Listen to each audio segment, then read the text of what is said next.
Rain slashed across Legos like broken glass as a police van fishtailed onto the dirt road. In the warehouse ahead, a single bulb swung on-off, strobing over Amara Okoye's wrists, chafed raw against coarse rope. Outside, Kola Adeyemi stood in his drenched security uniform, heartbeat drumming like talking drums in a storm. "Move," the inspector barked. Boots pounded. A padlock screamed. From the shadows, a phone flashed a message from Uncle Benedict. "She's gone, buried by tradition." But Kola knew a lie when it smelled like fear. He kicked the door. The bulb froze, revealing Amara's eyes wide, with the kind of terror that brands a soul. Behind Kola, sirens wailed. Ahead, betrayal waited with a grin. Love had drawn him here. Principal would decide if either of them walked out. Before we dive in, tell us where you're watching from and what time it is right now. Drop your city and local time in the comments. And if you love powerful African stories with real heart, subscribe so you don't miss the next twist. The night before the storm, the city of Lagos glittered like 1,000 restless diamonds, a place where fortunes changed hands faster than the wind could shift direction. In the middle of it all stood Eco Atlantic Estate, a walled paradise for the wealthy, where palm trees lined the roads like quiet sentinels. At its giant black gate, a young security guard named Kola Adeyemi stood tall under the glow of a flickering lamp. His uniform was plain, his shoes dusty, and his hands calloused. No one looking at him would have guessed that the man they called the gatekeeper was actually the only son of one of Lagos's most powerful families. He had chosen this disguise. He wanted to know how people treated a man when he had nothing to offer. After years of being surrounded by fake smiles and hollow affection, Kola had learned that wealth attracted beauty but not honesty, admiration but never love. So he walked away from his mansions, his cars, his status, and put on a cheap uniform standing guard for 12 hours a day, earning barely enough for bread and water. Across the road from the estate, under a tin roof patched with rust and hope, sat Mama Ngozi's food place. The smell of fried plantain, pepper stew, and rice drifted across the street like an unspoken invitation. Inside, pots rattled oil, hissed, and laughter bubbled like the stew itself. Amara Okoye, Mama Ngozi's niece, moved between tables with the grace of someone who had learned patience from pain. Amara had been orphaned since she was 10. Her uncle Benedict and his wife Ngozi took her in not out of kindness, but because free labor was cheaper than hiring help. From dawn till dusk, she cooked, cleaned, and served customers. Still, she never complained. Her only joy was cooking, she said. Food carried memory, and kindness was the spice that made it real. Every afternoon around 1 o'clock, Kola would appear at the restaurant. He always ordered the same thing, small rice, no meat. He'd pay in worn Naira notes and thank Amara with quiet sincerity. At first, she thought he simply disliked meat, but after several visits, she noticed the truth: he couldn't afford it. His plate looked bare beside the steaming platters of other customers. One day, curiosity got the better of her. As she ladled stew over his rice, she whispered, "Oga, why, you know, like meat?" Her tone was soft, teasing. He smiled faintly, eyes tired but kind. "Because meat is for kings," he said, "and I'm just a gatekeeper." That night, Amara couldn't sleep.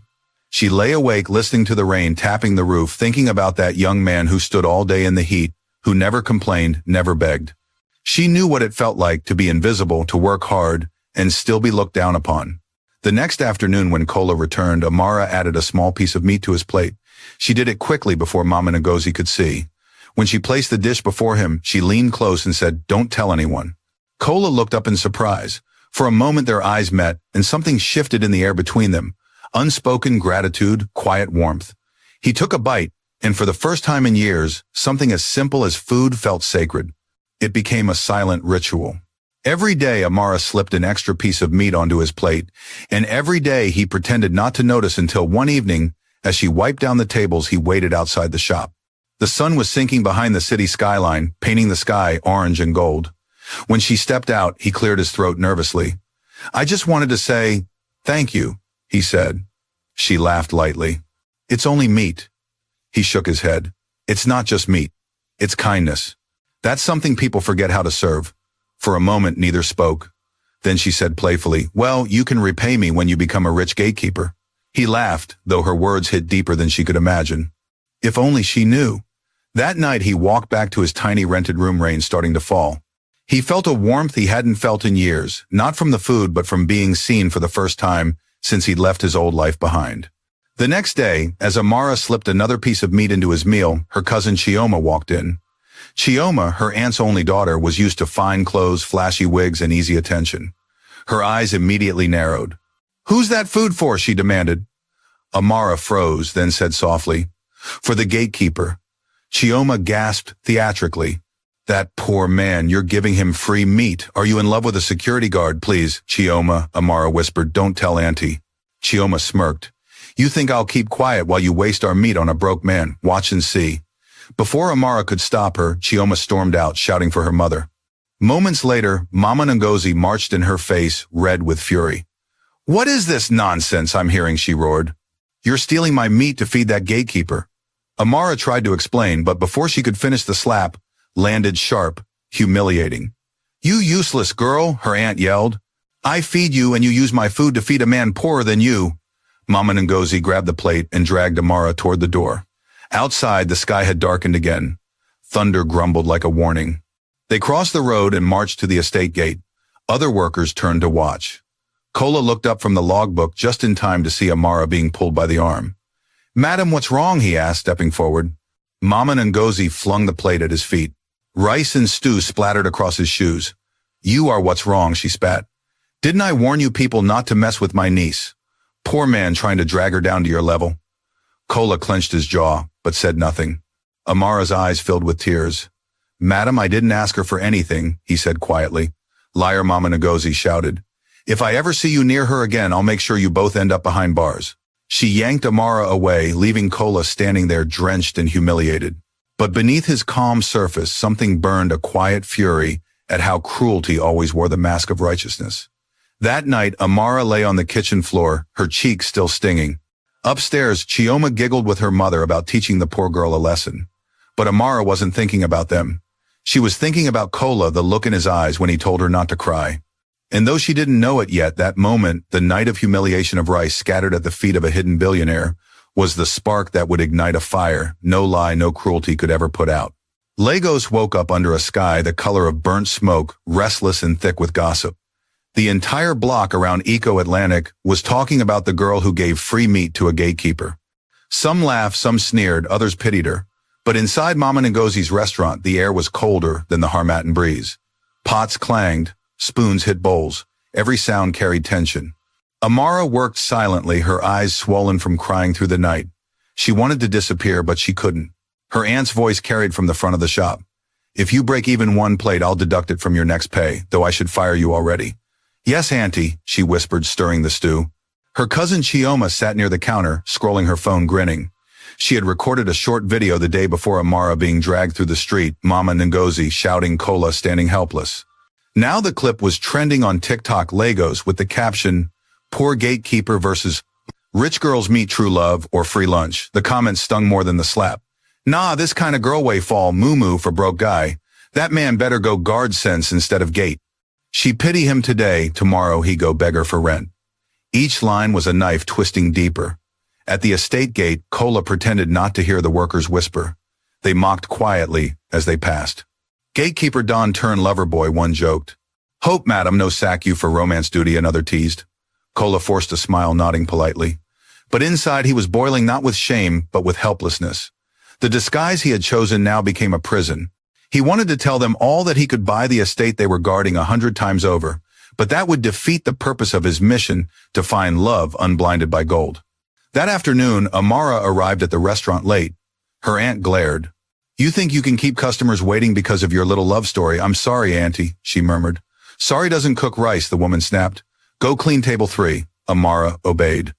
As she wiped the wooden table, she caught sight of Kola standing outside the window, hands in pockets, waiting. Her heart skipped. He shouldn't have come back, at least not so soon after yesterday's shame. But there he was, standing tall, calm, almost proud. She hesitated, then poured stew into a plastic bowl, added rice, and this time no meat. She carried it out quietly, head low. "Good afternoon," she said softly. "Good afternoon," he replied. They stood in awkward silence as the city buzzed around them, horns blaring, voices, shouting, generators rumbling. "I shouldn't have caused trouble for you," he said finally. "I didn't mean for things to get this bad." Amara shook her head quickly. "It's not your fault." Auntie was already angry before. "I just made it worse," Kola smiled faintly. "Still, I'm sorry." Her lips curved into a sad smile. "You have nothing to be sorry for." Then before he could answer, she reached into her pocket and brought out a small folded paper, carefully protected from oil stains. Here, she said, pressing it into his hand. What's this? A recipe, she said, for pepper stew. My mother's recipe. She used to say, if someone eats your food and smiles, you've already changed their day. Kola unfolded the paper. The handwriting was neat, the ink faded at the edges. He read the first line aloud. 2 cups of patience, 1 spoon of kindness. He chuckled softly. This doesn't sound like an ordinary recipe. She met his eyes. It isn't. At that moment, the sound of Mama Ngozi's sharp voice sliced through the air. Amara, she flinched. I have to go, she whispered, backing away. Kola nodded slowly. Thank you, he said, holding the paper like something sacred. When she disappeared inside, he turned and stared at the gate ahead of him, the symbol of his double life. It separated 2 worlds, the poor and the powerful, the hungry and the fed, the loved and the lonely. That night, Lagos slept under lightning. Thunder rolled across the lagoon like angry drums. In her small corner of the house, Amara knelt by the window, whispering prayers for courage. Upstairs, Uncle Benedict and Auntie Ngozi argued over money again. She could hear every word. You spoil that girl too much, he barked. Now she's giving out food for free. She's nothing but bad luck, her aunt snapped. If not for my kindness, she'd still be begging in the street. Kioma's voice floated in lazy and mocking. Mama, maybe she thinks that Gatekeeper will marry her one day. Imagine Mrs. Gatekeeper. They all laughed. Amara covered her ears and bit her lip until she tasted blood. She wanted to scream, but silence was safer. At the same hour, Kola sat alone in his small rented room near Makoko Lagoon.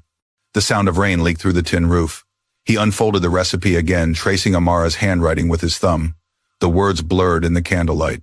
2 cups of patience, 1 spoon of kindness. He smiled faintly. It reminded him of his mother, Lady Funky Adeyemi, who used to volunteer at soup kitchens before wealth turned her soft hands into cold marble. He missed those days, the smell of jollof rice, the laughter of strangers, the sincerity of poverty. He whispered to himself, maybe I'm not looking for love. Maybe I'm looking for the part of me money stole. The next morning, something unexpected happened. As Kola reported for duty, he noticed a delivery truck parked outside the gate. The driver stepped out and handed him a brown envelope. From Madam, he said. Which Madam? Kola asked. Mama Ngozi. Said you know yourself. Puzzled. Kola opened it. Inside was a single piece of paper and a few crumpled naira notes. The message was short. Stay away from Amara. Last warning. He folded the note, carefully exhaled, and tucked it in his pocket. Later that day, he saw Amara sweeping the front of the restaurant. She looked exhausted. Her wrists had small bruises where her aunt had gripped her too tightly. When she saw him, she almost turned away, but his gentle smile stopped her. I got your aunt's message, he said quietly. Her face paled. She sent you something, he nodded. Don't worry, I won't cause more trouble for you. Tears welled in her eyes. I didn't know, I swear. I believe you, he said, stepping closer. You've done enough already. For a second, they just stood there, 2 souls from different worlds, both trapped by circumstance. Then a sudden shout broke the moment. Amara! It was her uncle's voice. He strode toward them, belt in hand. So this is where you spend your time, flirting with guards instead of working. Amara froze. Kola instinctively stepped in front of her. Sir, please, the belt cracked across his shoulder before he could finish. The pain shot through him, but he didn't move. You'll regret this. Uncle Benedict yelled, grabbing Amara's wrist. Let's go, Kola caught her gaze eyes wide with apology, fear, and something else, the silent plea to hold on. As they disappeared around the corner, rain began to fall again, soft at first, then heavy, washing the street clean of footprints, but not of memory. Kola stood alone in the storm shirt, soaked the paper recipe in his hand, bleeding ink into the rain. The words faded, but one line remained clear. Kindness is never wasted. He closed his fist around it, whispering to the wind, I'll prove it. That night, he opened his hidden locker beneath the bed. Inside lay an old ID card, Kola Adeyemi Director, Adeyemi Holdings, and a key to a Rolls-Royce gathering dust in his father's mansion. He stared at them for a long moment, torn between 2 selves. Then he whispered, not yet. She must love me for who I am first. Outside, lightning flashed across the lagoon like a warning from the gods. The drums of fate had started playing, and Lagos, as always, was listening. The morning after the storm, Lagos carried the smell of wet dust and new beginnings. But for Amara Okoye, there was no such thing as a new beginning, only the long repetition of chores, scolding, and silence. Her aunt Mama Ngozi barked orders from the front of the restaurant, while Amara stirred pots, eyes heavy from lack of sleep. The memory of Uncle Benedict whipping cola in front of everyone still burned behind her eyelids. Her cousin Chioma strutted past wearing a bright yellow dress. So she said, voice dripping with mock pity, "How's your poor Prince Charming? Still guarding gates or guarding your shame?" Amara ignored her, but her hands trembled. Chioma smirked and moved closer. "You know, if you had any sense, you'd stop dreaming about love and start chasing money. The world doesn't reward kindness, it eats it," Amara whispered. "Then maybe I'll let it eat me. Better that than becoming you." Chioma's face hardened. "Keep talking like that and you'll see." She turned sharply and stomped away, heels clacking against the tiled floor like gunshots. Outside, Kola leaned against the estate gate, exhaustion written on his face. He hadn't slept properly in 2 nights. His shoulders still throbbed from the beating, but he didn't care. He had faced humiliation before in business meetings and boardrooms filled with men who smiled to his face and mocked him behind his back. But this was different. It wasn't about pride, it was about her. He glanced at the folded piece of paper in his pocket, Amara's recipe for kindness. The ink had almost washed away in the rain, but the words lived inside him now. 2 cups of patience, 1 spoon of kindness. Stir with hope, serve with courage. Around noon he saw her again. She was crossing the road with a tray of food balanced on one hand, her scarf flapping in the wind. He knew he shouldn't approach, not after what had happened, but something inside him rebelled against reason. He stepped forward. "Amara." She froze mid-step, heart racing. "Kola, you shouldn't. I needed to see you," he interrupted. "To make sure you're okay." Her lips trembled. "I'm fine." He could see she wasn't. Her eyes were red, her wrist bruised, but she still stood tall, dignity wrapped around her like armor. "Why do you keep coming back?" she asked quietly. "You saw what my uncle did. You saw how my family is." "Because I can't stay away," Kola said simply. "Because you remind me of something I thought I lost." "What's that?" He smiled faintly. "My faith in people." Amara looked away, blinking hard. "Don't say things like that. You don't know me." "I know enough," he said. "You gave food to someone who couldn't pay for it. You spoke to a man everyone else ignores. You risked punishment for a stranger. If that isn't goodness, what is?" Her throat tightened. For a moment the world went quiet, just the hum of traffic and the distant call of hawkers selling oranges. Then, as if reality suddenly remembered them, the door of the restaurant burst open. Mama Ngozi's sharp voice cut through the air. "Amara, what are you doing there again?" Amara jumped. Kola stepped back. "Go inside now," her aunt barked. "And you," she pointed at Kola, "if I ever catch you near my niece again, I'll make sure security drags you out of this estate for good." Kola clenched his fist but kept his voice steady. "Ma, with all due respect yourself," she snapped, turning away. "You're lucky I don't call the police." Amara's eyes pleaded, "Please don't argue." Kola nodded slightly, letting her go. That night the moon hung low over the lagoon, pale and watchful. Inside her small room, Amara knelt beside her bed, whispering prayers her late mother had taught her. "God, if love is a sin, forgive me, but if it is your test, give me strength." Across town, Kola sat on the edge of his narrow bed, scrolling through photos on his hidden phone, images of board meetings, charity events, luxury cars. He paused at one, a picture of him and his father at the Adeyemi Foundation's opening ceremony. Both were smiling, dressed in agbada. His father's words echoed in his mind. "To lead others, you must first learn humility. Wealth without empathy is empty noise." He whispered, "I'm trying, Father. But humility hurts more than I expected." The next morning, something unusual happened. Mama Ngozi's restaurant was busier than ever. The rumor of the poor gatekeeper and the kind girl had drawn curious customers. Some came to mock, others to see the girl who'd become a meme. "Is she the one?" someone asked, pointing. "Yes," another replied. "The moo-moo that feeds her boyfriend meat." Amara's face burned with shame, but she kept serving. She wanted to disappear into the pots. Every laughter felt like a slap. Then around midday, silence fell. The door opened and Kola walked in, still wearing his gatekeeper's uniform, head high. The whole room stared. Mama Ngozi's eyes widened. "What are you doing here?" "I came to buy food," he said calmly. "Get out," she barked. He ignored her, stepped to the counter and looked straight at Amara. "Please, I'd like rice and stew. No meat." Her hands shook as she served the plate. "Kola, you shouldn't have." "It's all right," he said softly. "Let them talk. Let them laugh. We both know who we are." For a moment the restaurant fell silent. Even the oil stopped sizzling. Then Chioma's voice sliced through the stillness. "I beg somebody record this. The gatekeeper Don come back for his princess." Laughter erupted again. Kola took the plate and turned toward the door. Before leaving, he paused.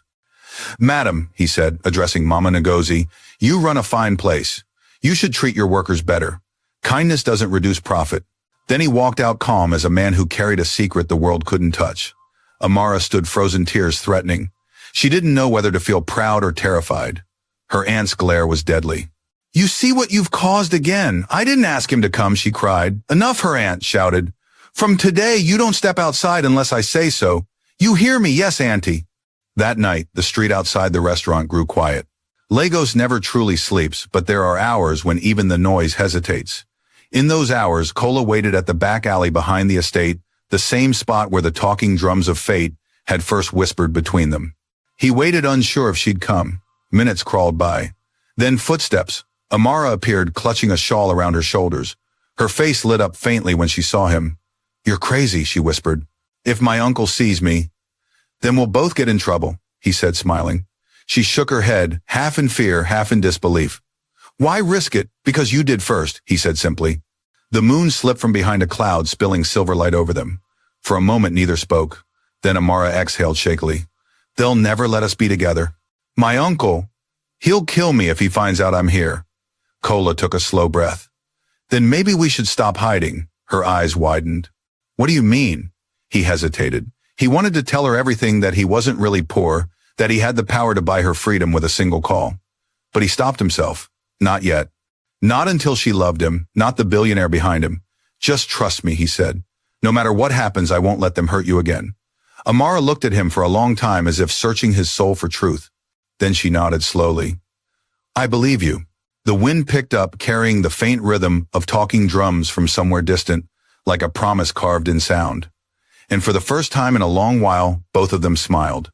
They didn't know it yet, but that smile was the last piece they'd share before the storm that would test everything: love, truth, and the price of kindness itself. The next few days dragged like a chain. The rain came back, falling in long gray curtains that made the city look like it was drowning in its own secrets. At Mama Ngozi's restaurant, Amara's world had shrunk to three things: the clatter of pots, the smell of stew, and the weight of silence. Her aunt hardly spoke to her, except to shout. Her Uncle Benedict returned home from work each evening with the smell of beer and the sharp voice of a man who believed fear was love. Every night, Amara sat by the window, watching lightning sketch crooked lines across the sky.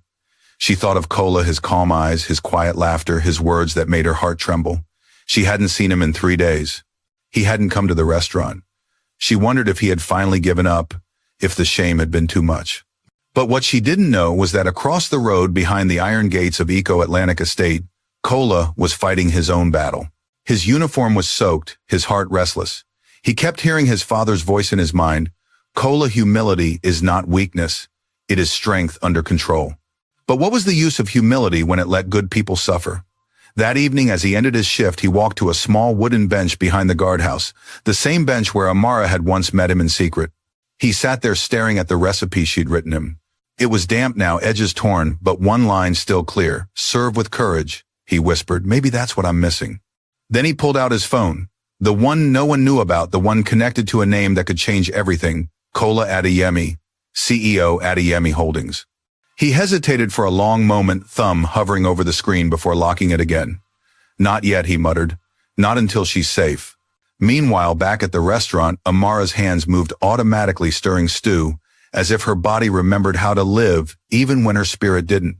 The place was crowded, the noise deafening. A businessman at table 4 complained his food was cold. A child spilled Fanta on the floor. And above it all, Mama Ngozi's voice boomed. "Amara, faster. Are you trying to drive customers away?" "Yes, Auntie," she said softly. Chioma stood at the counter, scrolling through Instagram, pretending to help. She whispered loudly to a friend on the phone. "That foolish gatekeeper hasn't shown his face since my mother warned him. I guess he finally realized who's out of his league." Amara heard her but said nothing. At closing time, when everyone left, she gathered her courage and asked, "Auntie, may I go buy soap from the shop across the street?" Her aunt frowned suspiciously. "Soap at this hour? It's for tomorrow's washing." "I forgot earlier." "Be quick," Mama Ngozi said. "And don't you dare talk to that man again, you hear me?" "Yes, Auntie." Amara slipped into the rain. Her dress clung to her body as she crossed the road, but she didn't go to any shop. Her feet carried her straight to the back of the estate, where the old bench sat under a mango tree.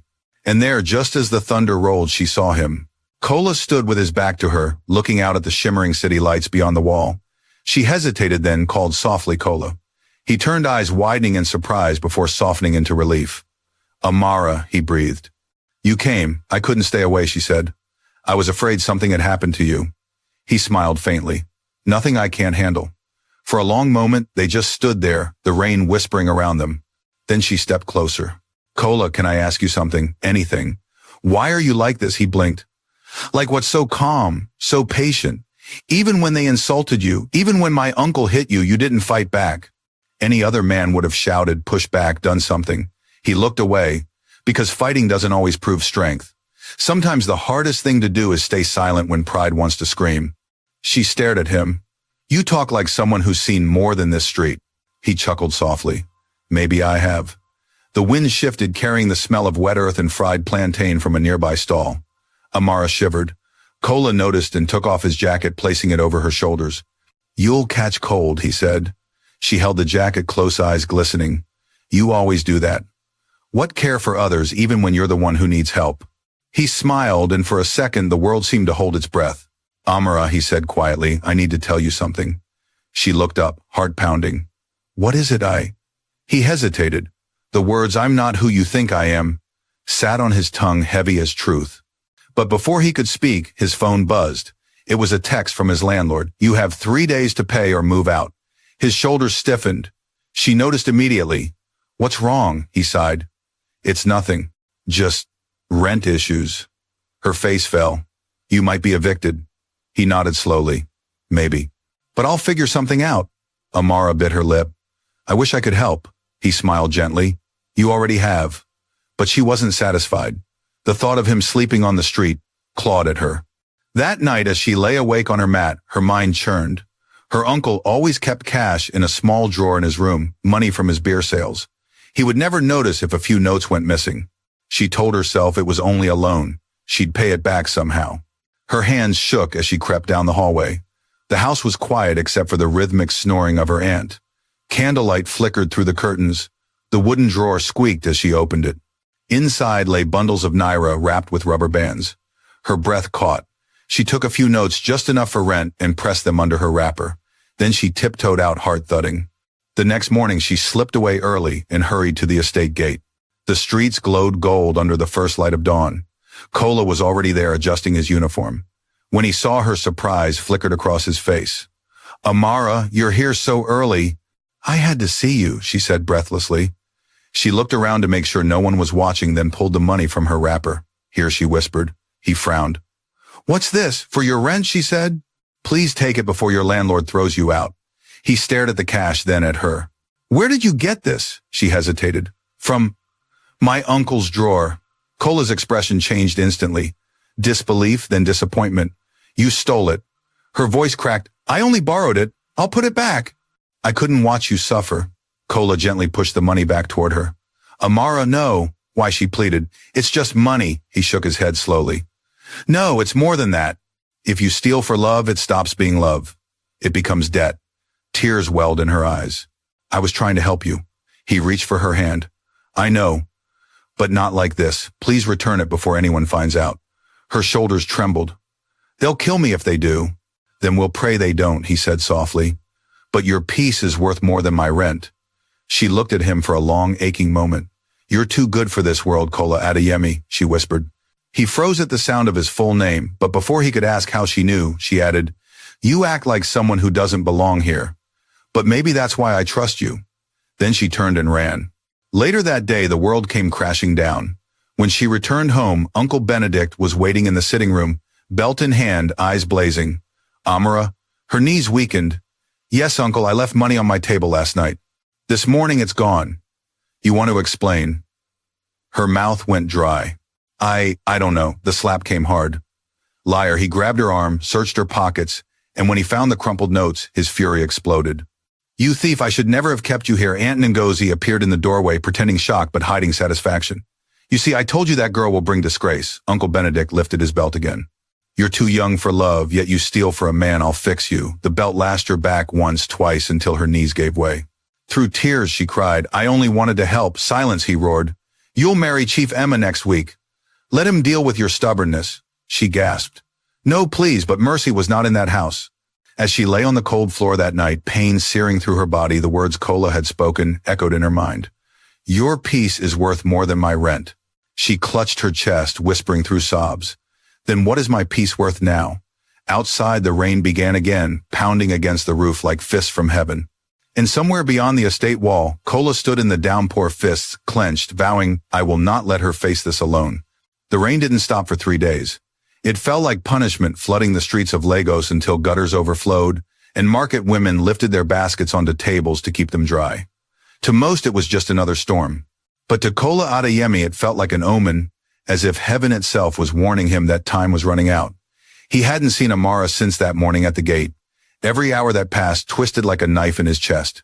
She hadn't returned to the restaurant, and the rumors spreading among the estate workers grew darker with each telling. I heard her uncle locked her up, one guard whispered. They say she's getting married to some old chief, another added. Kola's fists clenched.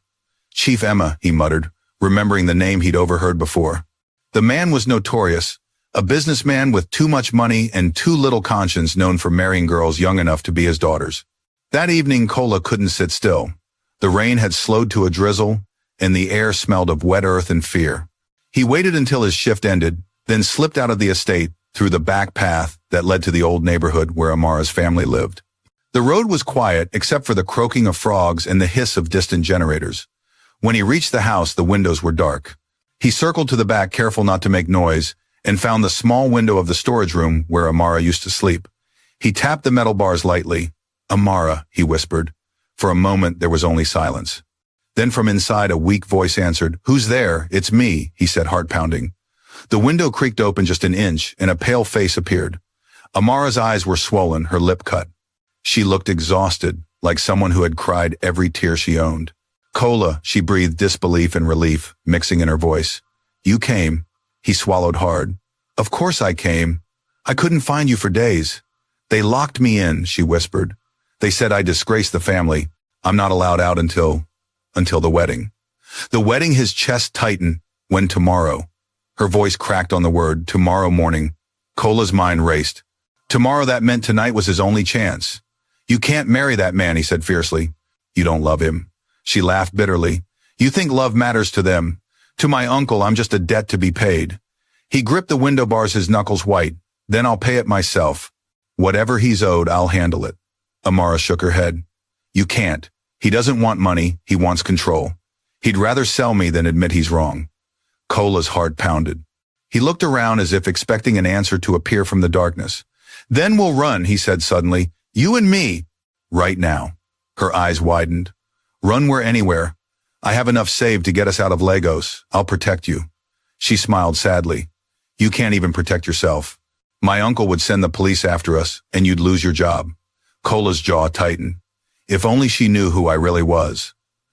Listen to me, he said, voice low and urgent.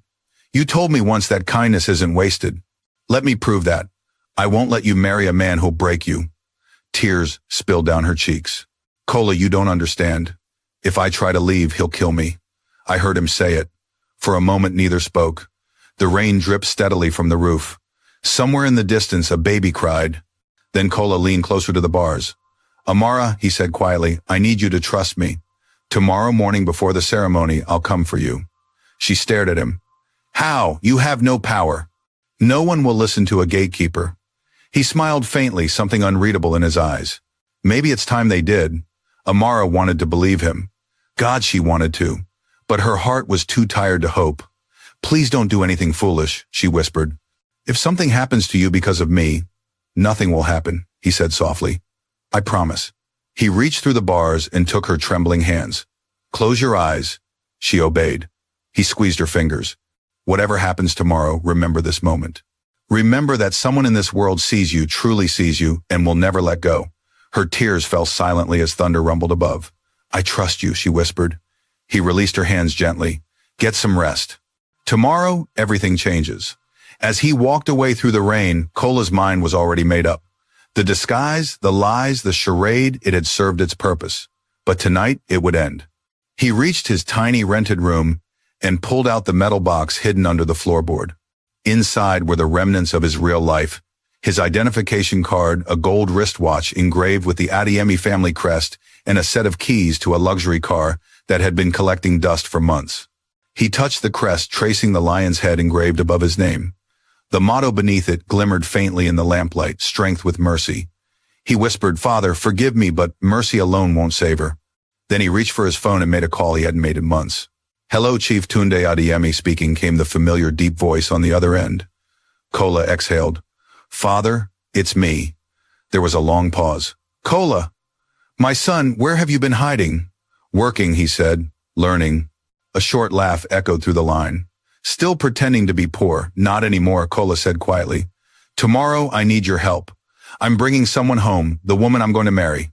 His father was silent for a moment, then said simply, "If she makes you this brave, then she must be worth it." Kola smiled faintly. "She is." After hanging up, he sat by the window until dawn. The city began to stir, horns, market cries, the clatter of carts. The rain had stopped, leaving the streets slick and glistening. At exactly 8 o'clock, a black Rolls-Royce Phantom rolled out of Adeyemi Mansion, its paint shining like obsidian.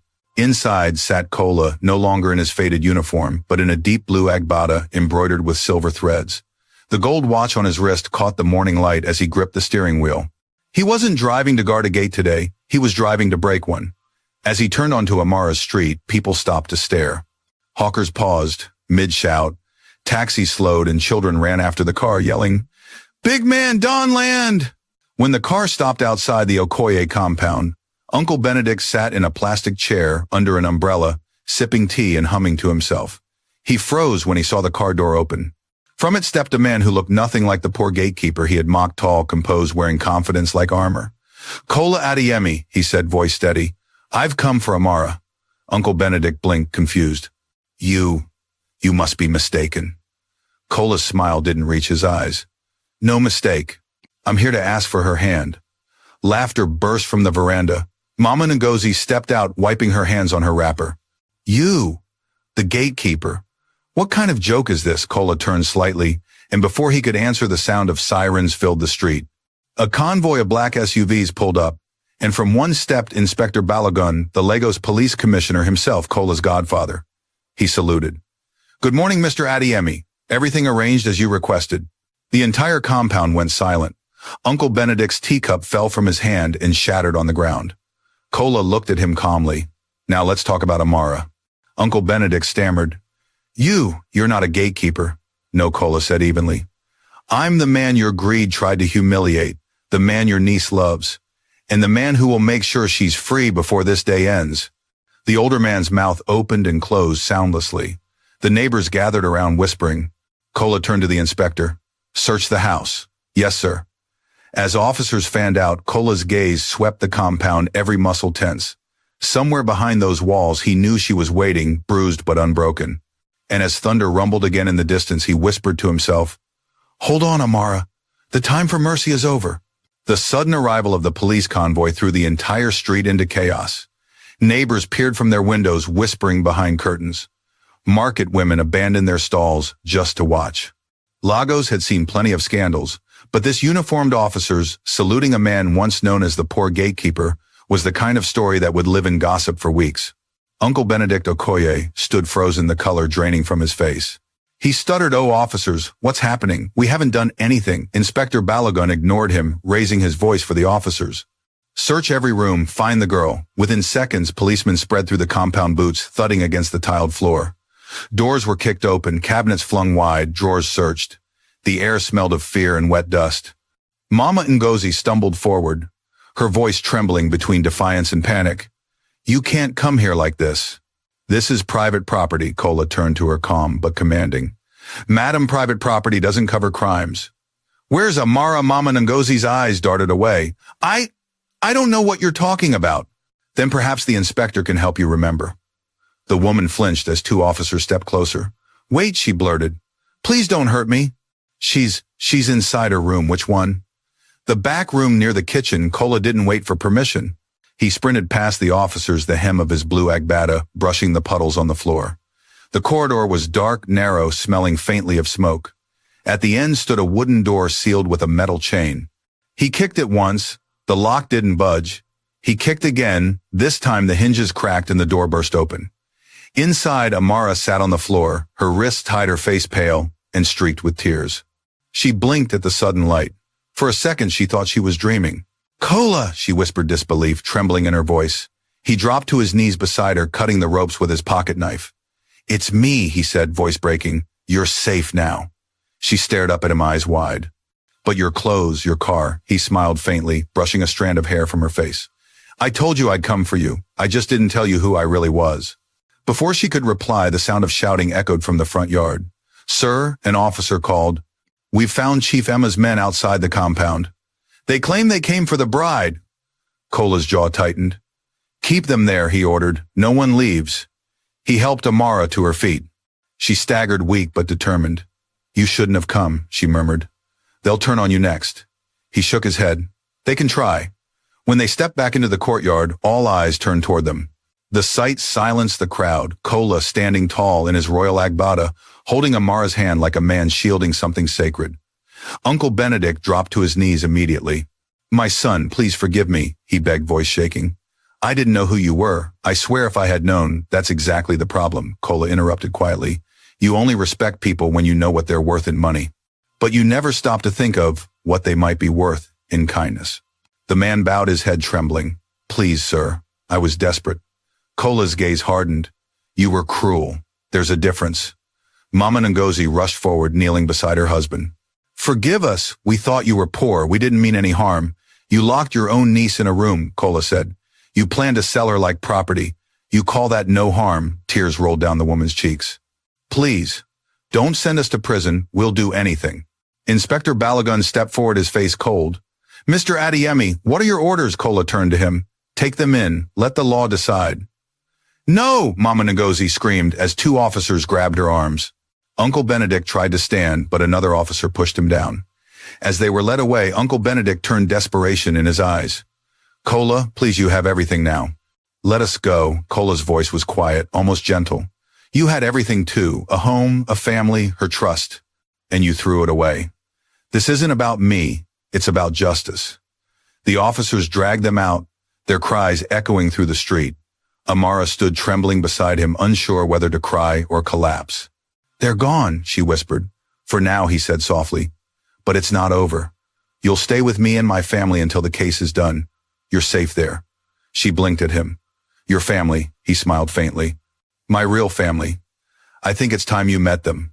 That afternoon, the Rolls-Royce glided through the gates of Adeyemi Mansion, a sprawling white estate surrounded by manicured gardens and fountains shaped like lions. Amara pressed her face to the window, speechless. The world she was entering looked nothing like the one she'd come from.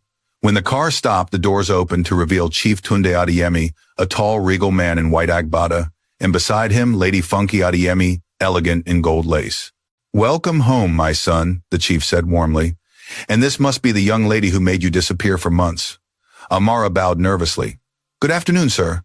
"Good afternoon, Ma." Lady Funky's smile faltered the moment she noticed Amara's simple dress and tired eyes. Her tone cooled. "This is her, yes," Cola said. "Her name is Amara Okoye." Lady Funky's brows knit together. "Okoye. As in what background?" "An orphan," Cola replied. "She grew up with her uncle and aunt. She's humble, hardworking, and she saved me from losing my faith in people." His mother's face stiffened. "A poor orphan. You expect to bring that into this family, Mother?" "No," she snapped. "You've embarrassed us enough." Disguising yourself as a laborer was madness. But this is worse. Do you know what people will say? That the Adeyemis have lowered their standards? Chief Tunde exhaled slowly. "Funky, listen, I will not listen," she shouted, voice rising. "I built this home with dignity. I will not watch you destroy it by bringing a market girl through our gates." Amara stepped back, shame burning through her chest. "I'm sorry," she whispered. "I didn't mean to cause trouble." Cola turned sharply to his mother. "She's not the one causing trouble." "You are!" Lady Funky's eyes widened. "Excuse me," Cola's voice was steady, but his hands trembled. "You taught me to value compassion. You told me once that money doesn't make a person noble, character does. So why now do you sound like the people you used to pity?" His father smiled faintly, pride flickering in his eyes. "That's my son." But Lady Funky wasn't moved. "You think quoting me will change the truth? Love doesn't feed a family, Cola. You need a woman of class, not pity." Cola met her gaze. "Then you've forgotten where we came from." Father told me how you met him. You were a schoolteacher earning peanuts and he married you because he saw your heart. That same heart is what I see in Amara. For a long, heavy moment, silence filled the hall. Then Lady Funky turned away, her voice like ice. Do whatever you want, but don't expect my blessing. Cola nodded slowly. I wasn't asking for it. I was only hoping for your kindness. She gasped, softly, wounded by the words, but too proud to admit it. Chief Tunde placed a hand on his son's shoulder. You've made your choice, my boy, and I'm behind you. Cola looked at his father, gratitude softening his features. Thank you. Amara stood quietly beside them, uncertain whether to smile or cry. She had dreamed of love, not war. But as she looked at Cola, strong, unyielding, even before his own mother, something inside her shifted. For the first time, she believed she was worth fighting for. That night, Lady Funky sat alone in her bedroom, staring at an old photograph, her younger self in a cheap dress, smiling beside Chief Tunde on their wedding day. She sighed deeply, whispering to the empty room, Maybe I have forgotten who I was. Outside, thunder rolled across the horizon again. The storm wasn't over yet, not for Cola, not for Amara, and certainly not for the truth that still slept beneath the surface of their story. The next morning rose gray and restless, the kind of dawn that carried bad news on its wind. Inside the Adeyemi mansion, silence spread like mist. The servants walked softly, glancing nervously between Lady Funke Adeyemi and her son Cola, who sat across from her at the long dining table. The scent of fried yam and eggs filled the room, but no one had the appetite to eat. Cola's father, Chief Tunde Adeyemi, finally broke the tension. We'll go to Amara's house tomorrow to formalize things, he said, voice steady. It's the honorable way. Lady Funky set her cup down sharply. There's nothing honorable about marrying into disgrace. Cola sighed, patience wearing thin. Mother, please, she raised a hand. Enough. I won't argue. I've made myself clear. Her words hung like cold smoke. Cola pushed back his chair. Then I'll do it without your blessing. Her eyes hardened, but before she could reply, a maid appeared at the doorway.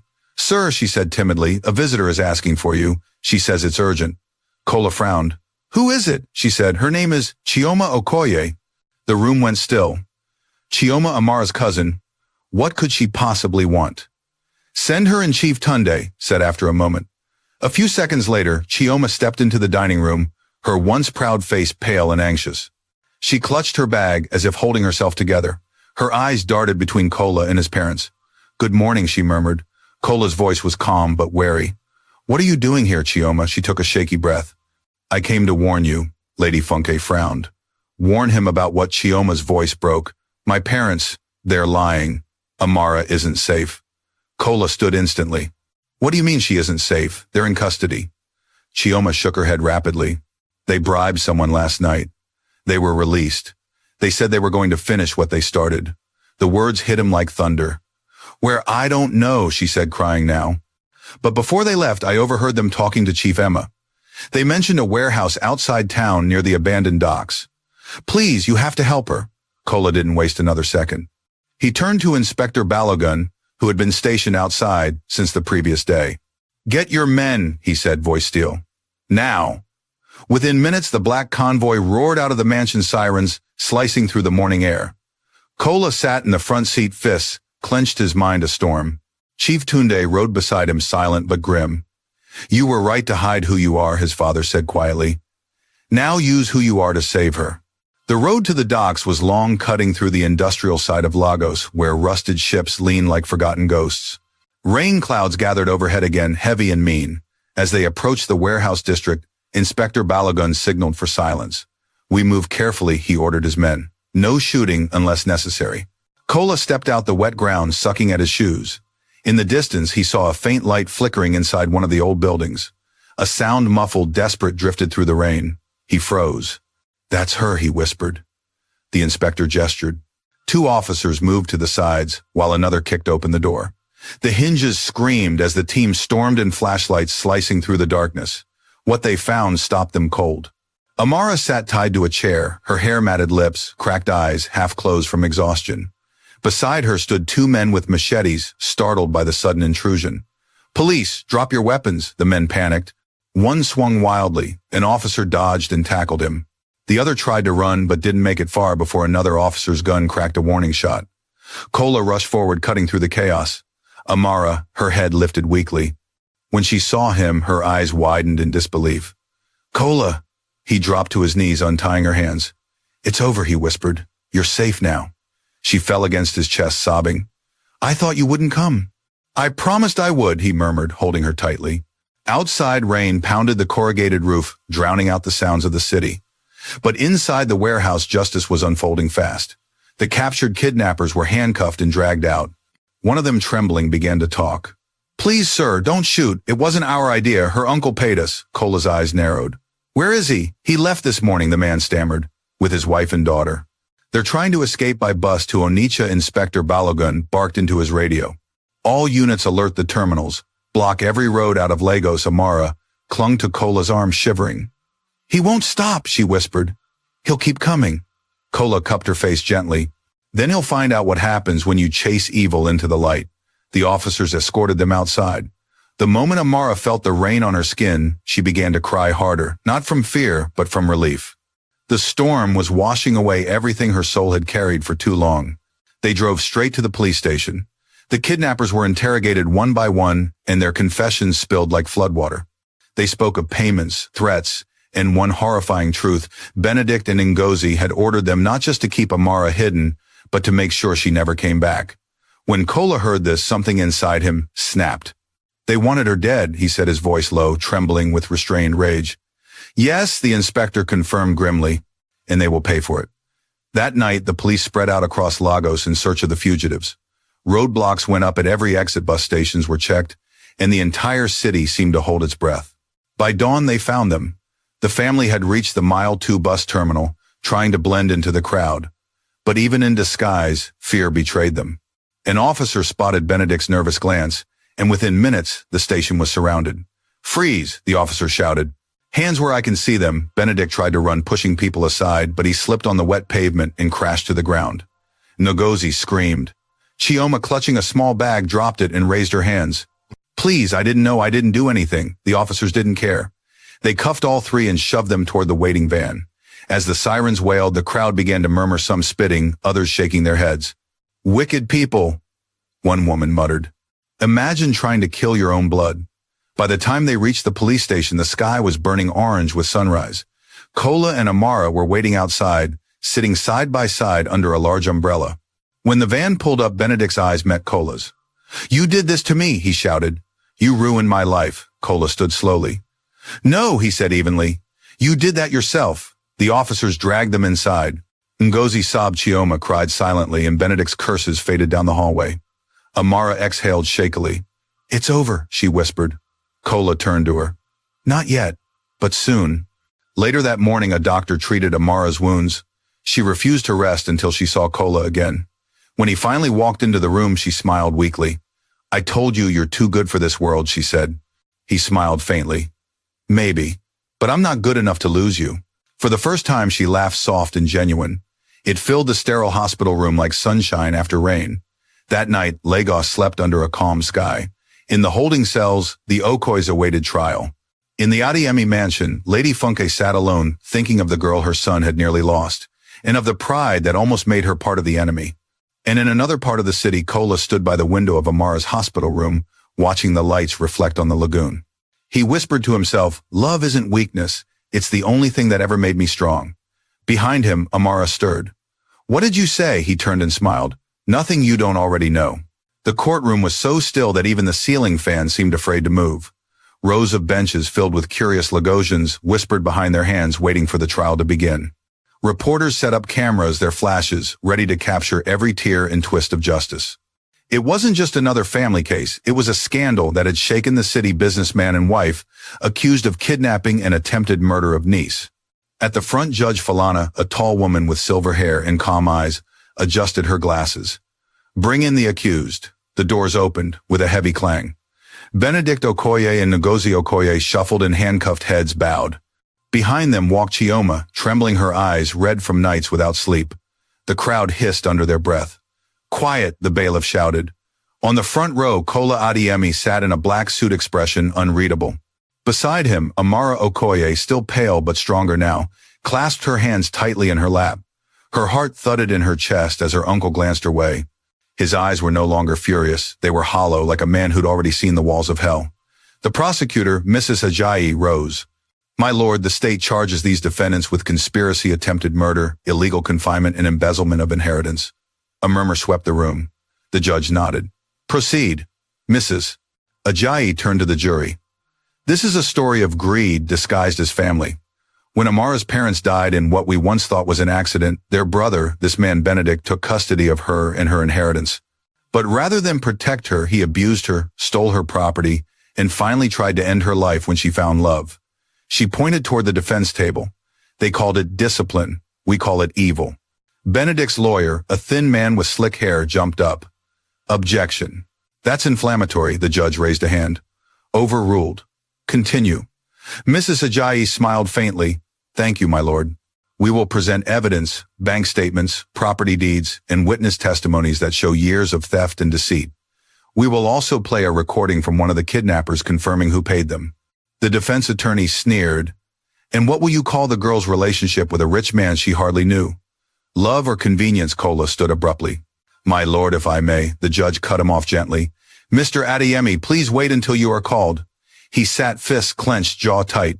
Then came the first witness, Inspector Balogun. His testimony was short but damning. We found Miss Okoye bound in an abandoned warehouse, he said. The men confessed immediately. They said they were hired by Benedict Okoye and his wife. Payment was made through a middleman traced back to the defendant's account. The prosecutor nodded. Thank you, Inspector. That will be all. Gasps spread across the room. Benedict shifted, eyes darting. The judge turned to him. Do you have anything to say for yourself? He hesitated, sweat glistening on his forehead. My lord, I was angry. I didn't mean for things to go that far. Amara rose suddenly, trembling but resolute. You beat me, uncle. You locked me in a room. You were ready to marry me off to a man old enough to be my grandfather. And when I said no, you planned my death. He flinched at her words. I was trying to protect our name. Our name, she echoed, voice shaking. You lost your name the day you forgot your humanity. The room erupted in murmurs again. The judge banged her gavel. Order. If there are more outbursts, I will clear the court. Kola reached for Amara's hand, grounding her. She took a deep breath and sat again, her shoulders shaking. The prosecutor called the next witness a financial auditor. The man presented documents showing property transfers from Amara's late father's company to Benedict's account, all forged signatures. The evidence was irrefutable. Finally, Mrs. Ajayi turned to the defendants. You stole from your own blood. You tried to silence the only person who could expose you. Why? Benedict looked up, eyes empty. Because I was jealous, he whispered. My brother had everything. I thought if I took his wealth, I'd feel whole. But I was wrong. His voice cracked. I killed my own peace. I destroyed my family. His wife burst into tears beside him. He forced me, she cried. I didn't want to do it. Please believe me, the judge's voice was firm. And yet you helped him plan it. You locked the girl yourself. You did not stop him. That is guilt by choice. Ngozi collapsed onto the table, sobbing. The gavel struck once, echoing like thunder. The evidence before this court is overwhelming. This is not a mistake of passion or ignorance. It is cruelty sharpened by greed. She paused, looking at Amara. But from the ashes of such cruelty rises something remarkable: courage. The judge turned to the jury. Your verdict. The foreman stood. Guilty on all counts. The courtroom exhaled as one. The judge's tone softened slightly as she delivered her sentence. Benedict and Ngozi Okoye, for your crimes against this young woman and against decency itself, you are hereby sentenced to 20 years in prison without parole. May you use that time to remember what family is supposed to mean. Benedict's knees buckled. Guards rushed forward as he shouted, No, I'm sorry, please, but no one listened. The chains clinked like punctuation marks on his downfall. When the noise faded, the judge looked toward Amara and said quietly, Miss Okoye, you have endured enough pain for several lifetimes. May justice bring you peace. Amara bowed her head, tears spilling freely. Thank you, my lord. The trial ended just before sunset. Outside, the sky blazed orange and gold as if the heavens were burning away the last traces of the storm. Reporters crowded the steps, shouting questions. Kola Adeyemi, how does it feel to see justice served? Miss Okoye, what's next for you two? Kola smiled faintly and answered only one question. Love without truth isn't love. Today, truth won. He guided Amara through the crowd, shielding her from the flashes. When they finally reached the car, she collapsed into the seat, exhausted. It's over, she whispered, voice raw. Almost, he said. One more thing to fix.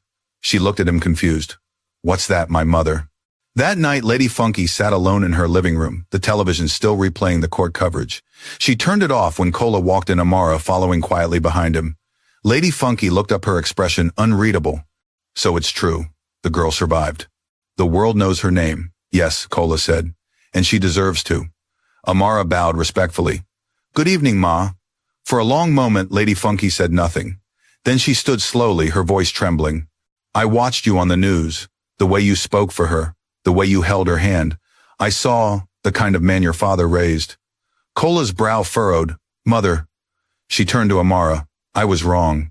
The words hung in the air like a prayer. Lady Funky's eyes shone with tears. I let pride blind me. I thought love was something we could buy, not something we could learn. But today you reminded me what it means to be human. She reached out, taking Amara's hands. Please forgive me. Amara's tears fell silently as she nodded. I already have, Ma.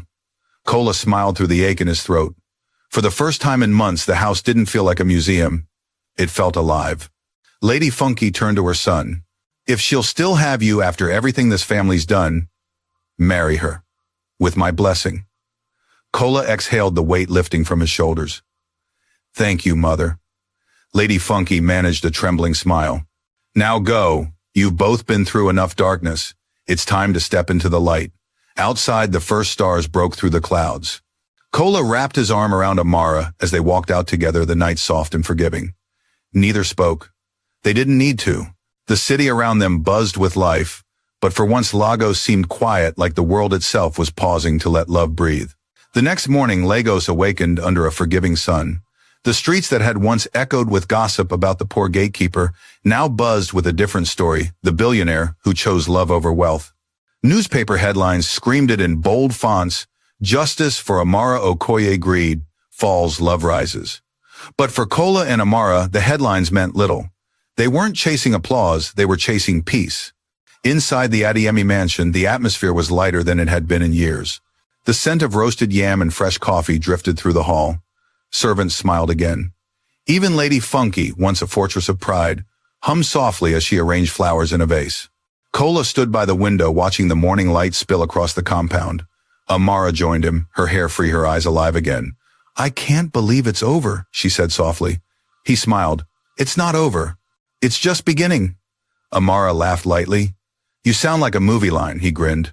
Maybe our story will be one someday. But beneath his calm exterior, Cola was uneasy. Justice had been served, yes, but scars didn't fade as fast as headlines. Amara still woke from nightmares, some nights crying his name. And Cola, despite his strength, still carried guilt. Guilt for having lived comfortably while she suffered in silence just a few streets away. Later that afternoon, Chief Tunde joined them in the garden. He wore a white kaftan, clean and crisp, with the quiet dignity of a man who had seen everything. Children, he said, it's time we made this official. Amara blinked. Official. He smiled warmly. You think the court's verdict is the end? No, my dear. It's the beginning of a new family. Cola, your mother and I have spoken.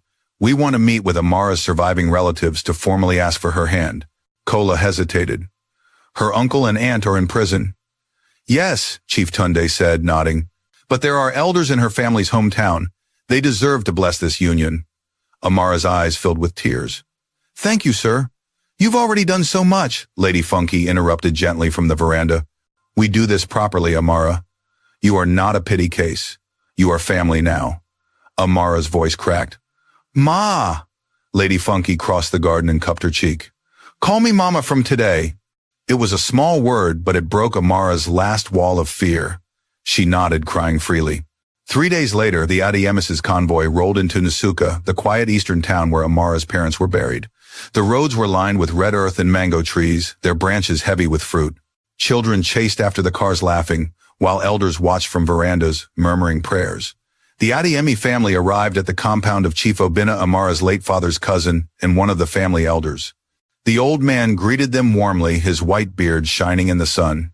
So this is the man who risked everything for our Amara, he said, shaking Cola's hand firmly.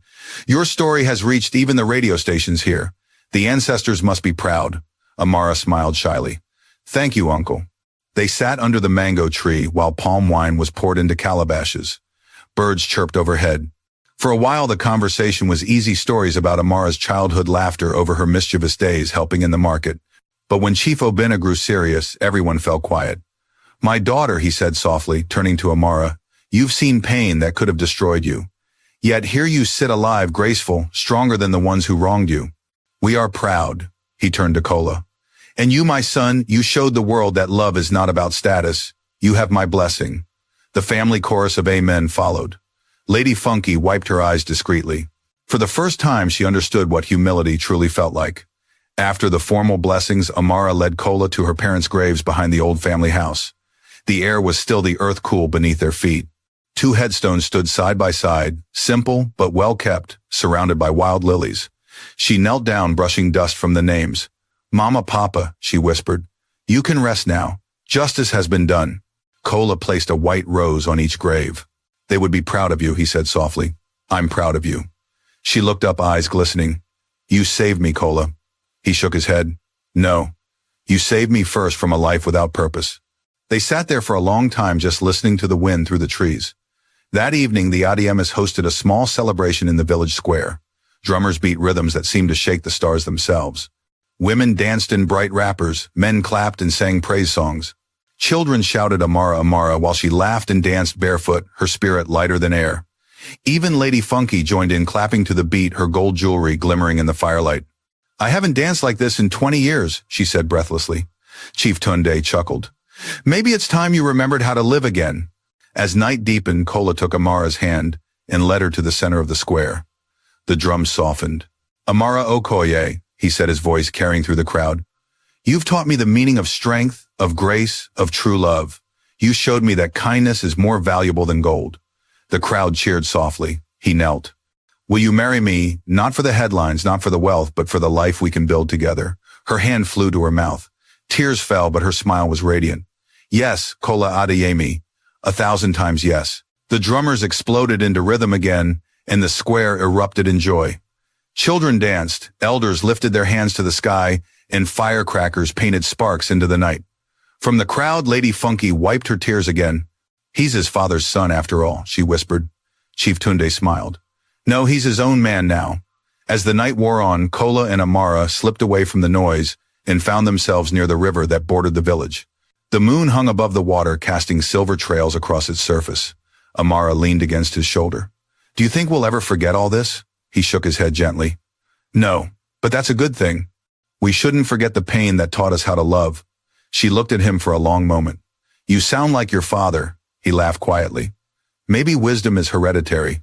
She smiled, then whispered, "I used to think God forgot me. But maybe he was just waiting for the right person to find me." Kola turned to her, his voice barely above a whisper. "And I used to think love was a weakness. But you taught me it's the strongest thing in the world." The river rippled as the wind passed, carrying their reflections away into the night. In the distance, the drums faded into laughter. Above them, the stars shimmered like 1,000 witnesses, silent and approving. Back in Lagos, the news cycle would soon move on. But for Kola and Amara, life was no longer about headlines. It was about peace. They stood there hand in hand, 2 souls scarred by the same fire, yet remade by it, proof that no amount of suffering can bury love born from truth. As they walked back toward the light of the village, the moon slipped behind the clouds, but neither of them noticed. They didn't need the moon anymore. They had each other. Morning returned to Lagos with the warmth of forgiveness. The city stirred awake under golden light, the sound of horns, vendors shouting, prices and roosters crowing between compounds. Life had gone on as it always does, but for Kola Adeyemi and Amara Okoye, this new dawn meant something far deeper. It was the beginning of forever. 3 months had passed since their engagement in Suka. The Adeyemi mansion, once cold and echoing with tension, now pulsed with excitement. Seamstresses moved in and out carrying fabrics. Decorators arranged flowers. Chefs rehearsed recipes for a guest list that stretched from Lagos to Abuja. Lady Funke was the most restless of all. "This is not just a wedding," she declared as she supervised a team arranging golden drapes along the staircase. "It's redemption. Every detail must speak of grace." Chief Tunde chuckled, sipping his morning tea. "You've changed, my dear," she smiled faintly. "No, I've remembered who I was." Outside, Kola stood in the garden with Amara going over final arrangements. She wore a simple lilac dress, her hair braided in long curls that glimmered under the sun. "Are you nervous?" he asked. Not nervous, she said softly. Just grateful. After everything, it feels like I'm dreaming. He touched her cheek. Then let's never wake up. Her laugh was gentle, but her eyes glistened. You always say things like that when you're trying not to cry. He grinned. Maybe I am. The following day, Lagos stood still for what many called the wedding of the year. The Adeyemi residence had been transformed into a palace of light and color. Gold and ivory tents stretched across the courtyard. Musicians tuned their talking drums, while caterers carried trays of steaming jollof fried plantains and peppered goat meat. Outside the gates, curious onlookers pressed forward to catch a glimpse of the bride who had once been the orphan from the restaurant. Television crews were there too, not for scandal this time, but for celebration. Inside, the bride prepared quietly. Amara sat before a mirror as her bridesmaids adjusted her veil. The dress shimmered like moonlight, simple, elegant, but regal enough to silence any doubt about her place in this world. Lady Funky entered holding a small box. The room fell quiet. My dear, she said softly, this belonged to my mother. I've been saving it for the right woman to join this family. Amara opened the box. Inside lay a delicate gold necklace with a pendant shaped like a dove. Mama, she whispered, voice trembling. Lady Funky smiled, her own eyes wet.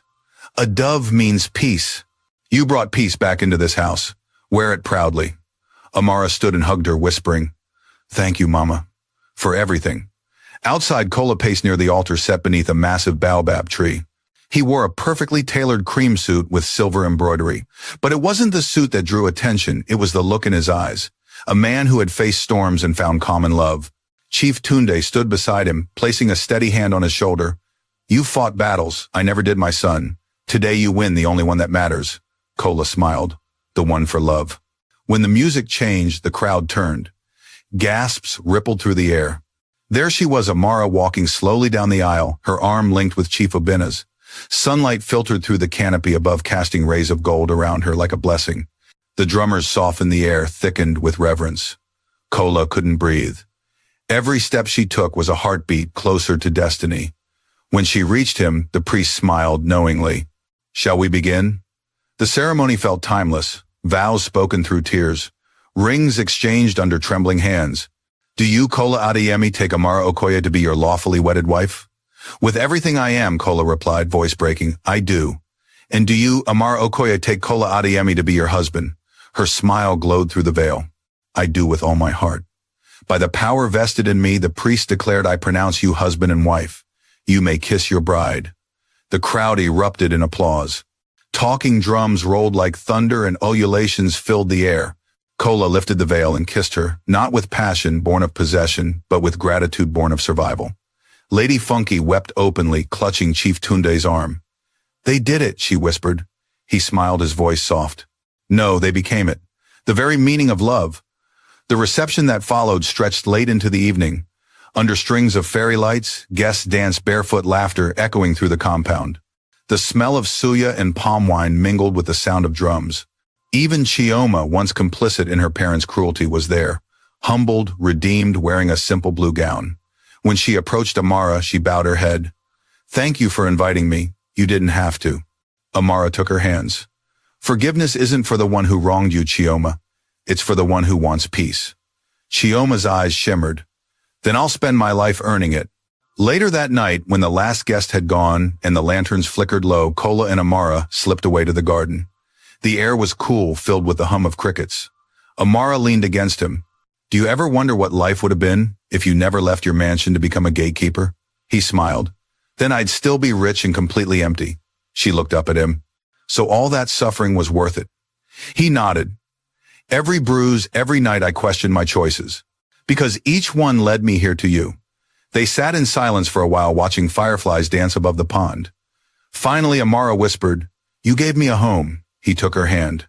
No, you gave me a purpose. As the moon climbed higher, she rested her head on his chest. Promise me one thing, she murmured. Anything. Never forget where we came from. Let our story remind people that love and integrity still matter. Kola smiled into her hair. We'll make sure of it. The Adeyemi Foundation for Hope to help orphans, widows, and families like yours. We'll build something good out of all that pain. Amara lifted her head, smiling through her tears. You already have. The wind carried their laughter through the night, rustling the palm trees, as if the earth itself were applauding. Weeks later, their wedding photos spread across social media, not because of wealth, but because of the caption Amara wrote beneath one picture. "Once I gave a poor man an extra piece of meat. I didn't know he'd one day feed my soul." The post went viral. People called it the gatekeeper's miracle. Schools invited them to speak. Churches preached their story as a parable. But Kola and Amara stayed humble, focusing on building their foundation and their family. A year later, in the same garden where they first confessed their love, Amara placed a baby boy in Kola's arms. The child yawned, tiny fingers curling around his father's thumb. "What should we name him?" Kola asked softly. She smiled. "Chidi, it means God exists." He kissed her forehead. "He truly does." As the sun sank into the horizon, the world felt right again, not because of wealth, not because of power, but because love had kept its promise. Kola looked toward the sky and whispered, "Mama, Papa, thank you for watching over us." Amara squeezed his hand. "Forever," he smiled. "Forever." And there under the glowing Lagos, twilight, their story, born of deception, refined by fire, and crowned by love, finally found its peace. True love isn't measured by what we own, but by what we give when no one is watching. Kola and Amara's story reminds us that kindness, even in the smallest act, can change a life and sometimes destiny itself. Wealth fades, beauty, ages, and status can fall overnight, but a good heart remains, a treasure no storm can wash away. When you choose compassion over judgment, forgiveness over pride, you rise above circumstance and become the light that others can follow. What about you, dear viewer? Have you ever helped someone expecting nothing in return and later realized it changed everything? Share your thoughts in the comments, subscribe to the channel, and let's keep spreading stories that heal, inspire, and remind the world that love still wins.